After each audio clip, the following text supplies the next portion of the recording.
Be sure to read and follow the safety guidelines to protect your computer from potential damage and ensure your personal safety. For more information about safety guidelines, see the owner's manual at dell.com/support. Before you begin, turn off the computer and disconnect all the attached peripherals. To remove the solid-state drive 2280, remove the 2 screws on each side of the base cover.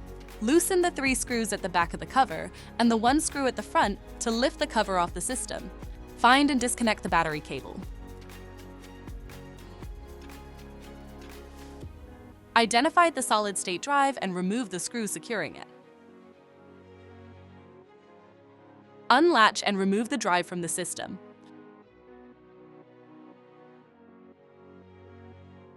To reinstall the solid-state drive 2280, place it back in the system and relatch it.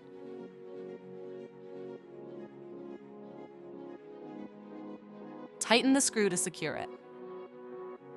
Plug in the battery cable. Secure the base cover with the 8 total screws.